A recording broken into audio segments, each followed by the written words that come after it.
SpaceX boss Elon Musk dreams of building a permanent human colony on Mars by 2050. But for him, it's more than just a vision. He is determined to set foot on the red planet before he dies. I'm just would like to not be dead by the time we go to Mars. Musk's company SpaceX is building Starship rockets. They are fully reusable spacecraft designed for interplanetary travel. The Starship spacecraft, combined with the powerful Super Heavy rocket, creates a fully reusable transport system. With on-orbit refueling, it's designed to handle long-distance missions, making trips to Mars possible. The Starship is made from stainless steel and is designed to be fully reusable. It has a height of about 50 meters and a diameter of 9 meters. Starship is powered by 6 Raptor engines, including 3 Raptor vacuum engines. The propellant used is liquid oxygen and methane. It can carry payloads ranging from 100 to 150 tons, depending on the orbit. Starship, the upper stage of the launch system, is built for interplanetary travel, and when the time comes, Elon Musk plans to take a seat inside. Like Starship, Super Heavy is also made from stainless steel. It is powered by 33 Raptor engines. It can hold about 3,400 tons of propellant. Super Heavy is the first stage booster, lifting Starship into orbit.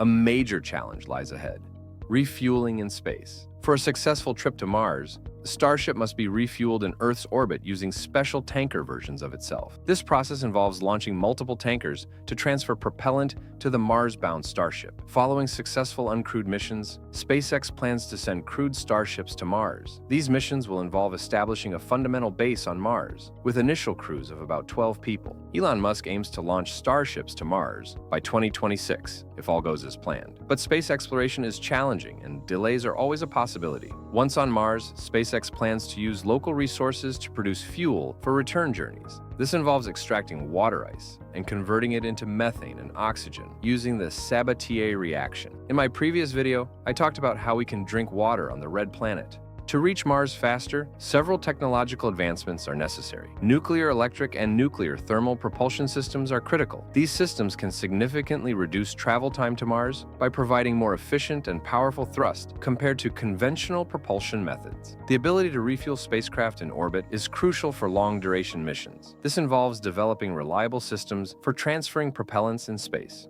And do not forget the dangerous atmospheric entry. Inflatable heat shields are key. These shields are so important to protect larger spacecraft during atmospheric entry on Mars. They offer a flexible design that can fit within smaller rockets, allowing for heavier payloads to be transported safely. Techniques to slow down spacecraft using propulsion systems during atmospheric entry are another outstanding issue, and improving landing precision and safety is vital for the first people who will land on Mars.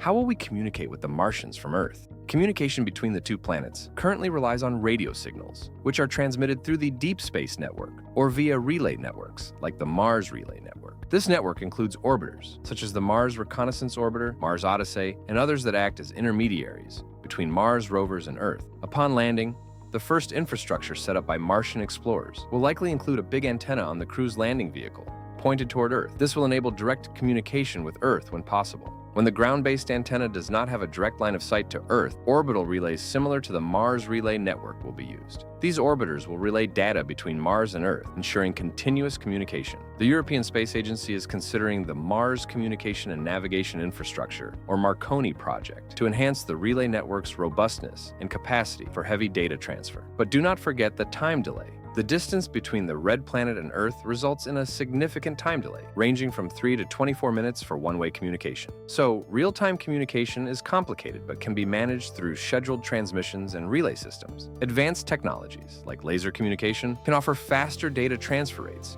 compared to traditional radio signals. What about establishing a Martian internet? On Mars, local communication between crew members can be achieved using radio frequency and existing wireless technologies, similar to those used in remote Earth regions. Mini cell towers or relay devices can facilitate communication over longer distances. Establishing a Martian internet will require setting up a local network infrastructure that can support data exchange between Martian bases and orbiters. This network will not be directly connected to Earth's internet due to the vast distance and communication delays. I am not sure whether traveling to Mars will be successful. The timeline and continuity for crewed missions depends on the success of the uncrewed flights. If the uncrewed missions do not succeed, crewed flights could be delayed by an additional 2 years, pushing them to the 2028 to 2029 launch window or later. SpaceX has faced significant setbacks, including recent explosions during test flights, which may delay the timeline for both uncrewed and crewed missions. We know Elon Musk is stubborn. He will not let go of something until he gets it.